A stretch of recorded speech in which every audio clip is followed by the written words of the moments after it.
ചക്രം, microwave, penicillin തുടങ്ങി ആകസ്മികമായ കണ്ടുപിടുത്തങ്ങൾ മനുഷ്യ ജീവിതത്തെ തന്നെ മാറ്റിമറിച്ചിട്ടുണ്ട്.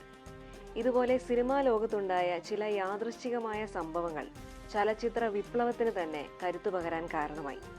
അതിലൊന്നാണ് ഞാനിന്നിവിടെ പറയാൻ പോകുന്നത്. സിനിമയുടെ ബാല്യകാലത്തെ ഒരു കഥ.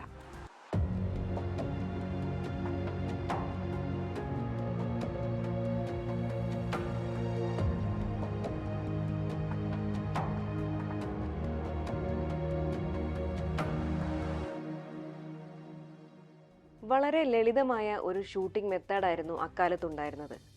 അതായത് പകർത്താൻ ഉദ്ദേശിക്കുന്ന ദൃശ്യത്തിലേക്ക് ക്യാമറ ഫോക്കസ് ചെയ്യുന്നു. ശേഷം ഫിലിം സ്റ്റോക്ക് തീരുന്നതുവരെ ഷൂട്ട് ചെയ്യുന്നു. ഫിലിം സ്റ്റോക്ക് തീരുന്നതോടെ സിനിമയും തീരും. ഇടയ്ക്ക് വെച്ച് നിർത്തുവാനോ വീണ്ടും തുടങ്ങുവാനോ അക്കാലത്ത് സാധ്യമല്ല. ഇനി കഥയിലേക്ക് കിടക്കാം.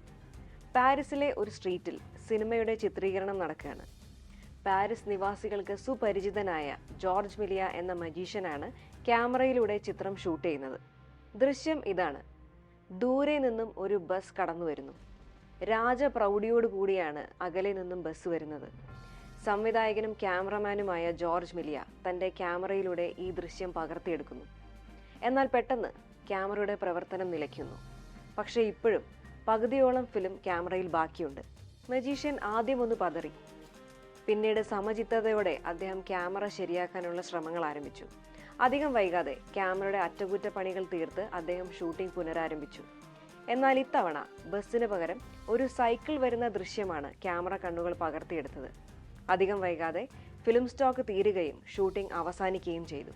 പിന്നീട് ഫിലിം പ്രോസസ്സ് ചെയ്ത് നോക്കിയപ്പോൾ ജോർജ് മിലിയയും അത് കണ്ട മറ്റുള്ളവരും അക്ഷരാർത്ഥത്തിൽ ഞെട്ടിപ്പോയി.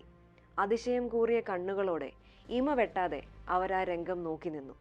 അവരന്ന് അവിടെ കണ്ടത് ഒരു നിമിഷം കൊണ്ട് ഓടിവരുന്ന ബസ് സൈക്കിളായി മാറുന്ന അത്ഭുത കാഴ്ചയാണ്. ഈ കാഴ്ചയാണ് പിന്നീട് അഭ്രപാളിയിൽ വിസ്മയം തീർത്ത ചിത്ര സംയോജനം അഥവാ ഫിലിം എഡിറ്റിംഗ് എന്ന സാങ്കേതിക മേഖലയ്ക്ക് വഴിയൊരുക്കിയത്.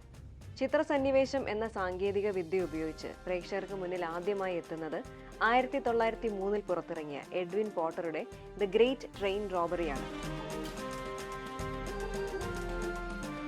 പിൽക്കാലത്ത് ചലച്ചിത്രങ്ങളുടെ അവിഭാജ്യ ഘടകമായി മാറിയ ദൃശ്യ സന്നിവേശം ഇവിടെ ഇങ്ങനെ തുടങ്ങി. അതേസമയം ചലച്ചിത്രങ്ങളിലെ പശ്ചാത്തല സംഗീതത്തിന്റെ തുടക്കം എങ്ങനെയായിരുന്നു?